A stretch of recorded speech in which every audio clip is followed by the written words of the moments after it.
Okay, so it's towards the end of the year. I thought I would talk a little bit about some of the biggest talked about products of the year, the big releases, and what I still use, what I don't. So I guess I'm going to start out first by talking about Glow Recipe. They had a few big launches. Their Guava C, their avocado serum, which does have fragrance in it, just not super strong. And then their most recent, their Plum Plump Moisturizer.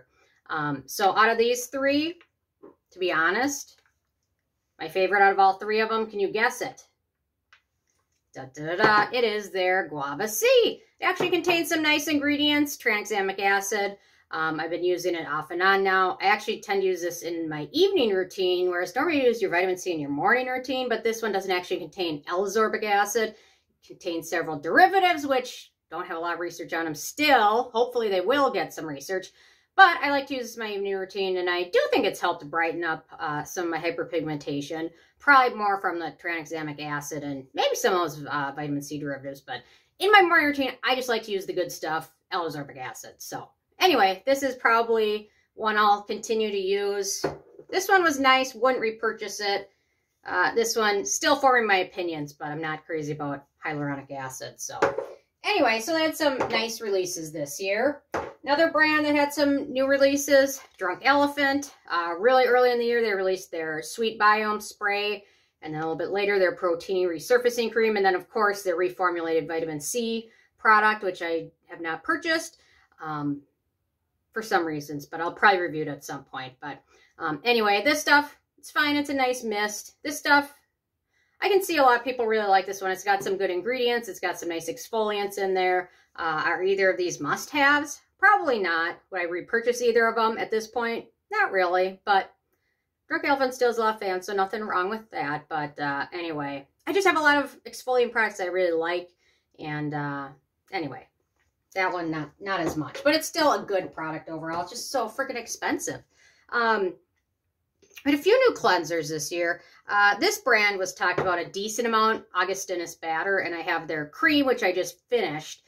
It's so darn expensive. This cleanser's fine. The cream is fine. Are any of them must-haves? No. They're just so expensive. I can't rationalize repurchasing them, but the cleanser's nice and gentle. Glossier, their cleanser concentrate. I actually really like this one. It seems to be more geared towards oilier skin, but my skin actually likes it and doesn't get dry from it at all. So really like this one. Is it a must-have? Probably not. It's not very travel-friendly. Bottle's heavy, but still a good cleanser. And then another one that got talked about a fair amount, the B-Lab Matcha Hydrating Cleanser. Really like this stuff. Would I repurchase it? Probably. But there's so many cleansers and it takes me so long to get through them, so I really don't repurchase a lot of them unless I really, really, really, really liked it. So anyway, this stuff really good though. I really liked it. Another brand that has had a tough time this year, Cover FX.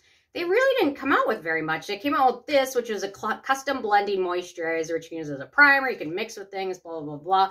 They also had a waterless cleanser that came out, and I didn't pick that one up, but a lot of people liked it. I don't know what's going to happen with this brand because they're really just having a tough time finding anything else that's as exciting as their highlight drops, things like that. So it'll be interesting to see where they go in the next year or two. So anyway, because they're trying to get in the skincare game, but not being very successful at it so far.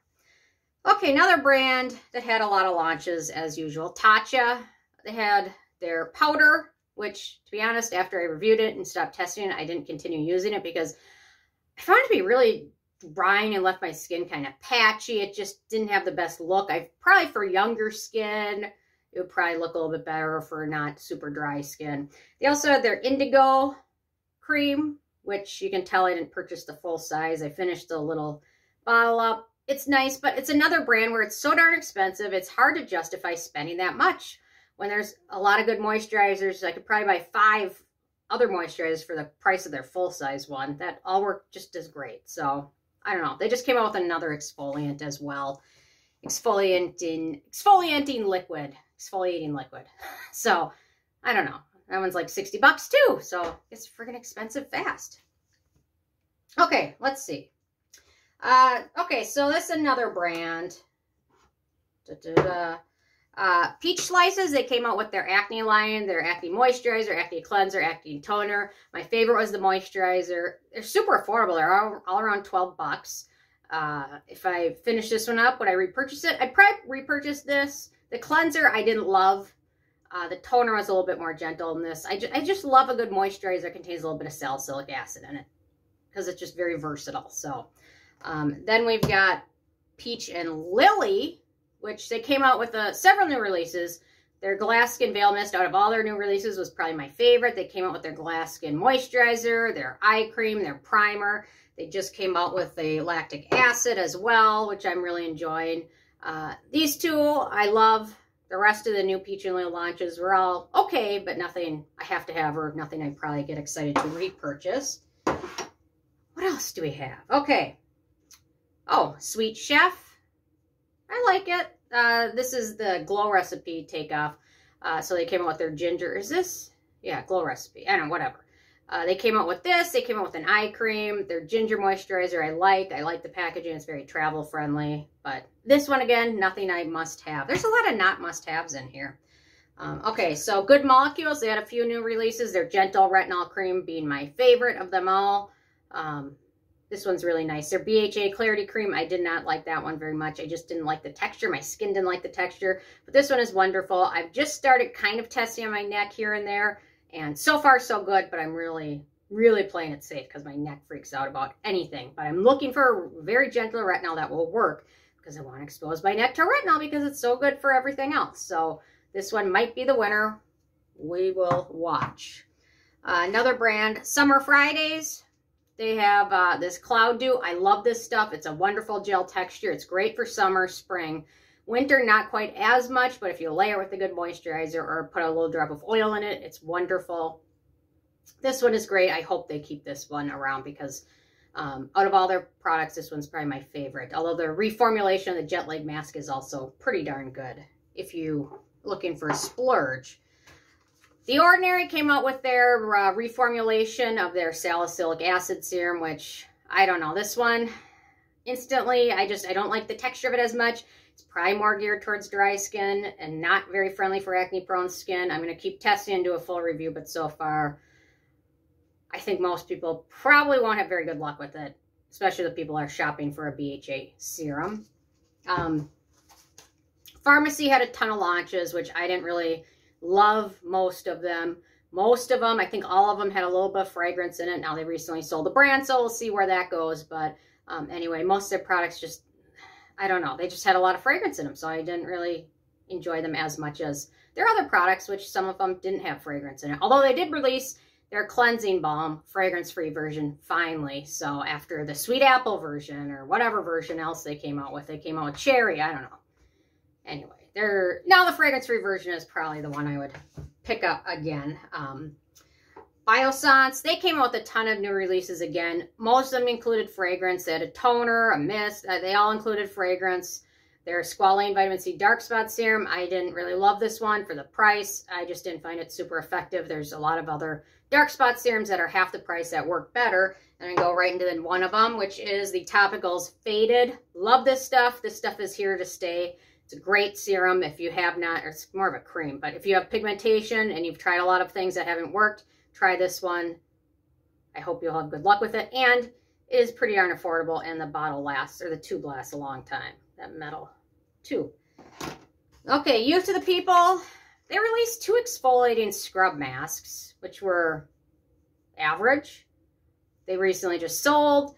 What else? They came out with their Copper Peptide Serum, which I'm probably not going to buy because they sold the brand, and I think this brand is kind of going to fade off into the background now that L'Oreal's taking over. That's my guess, but we'll see with that. What else do we have? Oh, Isn't Tree, their green tea serum was everything I was hoping it would be. It's wonderful. Their green tea toner is wonderful. This is wonderful. I love it. Probably geared towards oilier skin again, but if you layer it, if you have dry skin and you layer it with something else, it works just fine. Another K-Beauty launch, the I'm From Fruit Serum. This one was nice. Their I'm From Pear Serum. Probably will never touch that bottle again, but this stuff is a little bit better, although it's not really a vitamin C serum that you can use in as opposed to L-ascorbic acid, in my opinion. This is another one I can use at night, but not as much in the daytime because I just don't believe at this point that those derivatives are as effective as we think they are. Okay, we've got a couple sunscreens. Purito Oat Calming Gel cream. This stuff is nice. It's average. It's not a must-have, but it's very gentle, and I think most people will be able to use this without having any issues. Was it super exciting? Is it very calming compared to other products? Not really, but it's decent. Avene launched their sunscreen, which I was super excited to try, and I spent a lot of money to get shipped here with their filter, their new filter in it, and it is greasy, it is shiny, it has a cast. I hated it.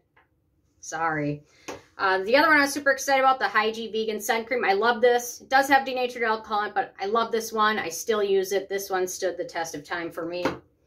Maylove, their Moonlight Retinol. I like this. It's good. It does have a little bit of fragrance in it, but overall, it's very hydrating. If you have very dry skin that's not super sensitive and are looking to try a retinol, this one's a nice one because it's not drying in the least. So I really enjoyed this one. What else do I have to talk about? I think that's about it. Oh, Keys Soul Care. I finally tried their fragrance-free moisturizer. I like it.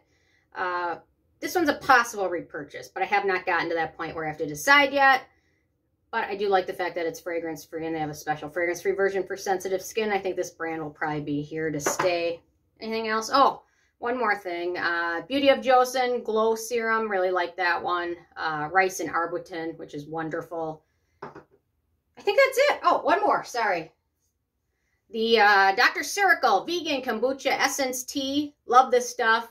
Probably repurchase. Just got the moisturizer too, so I'm going to test that, but the moisturizer version has fragrance in it. So anyway, those are my perspective of some of the most talked about products of the year, and which ones I'd purchase again, which ones I liked, which ones were disappointments, which there's a lot of disappointments, a lot of averageness, which is fine. Because you know what, average means that most people will probably be able to use it without having any issues. Will it be super successful?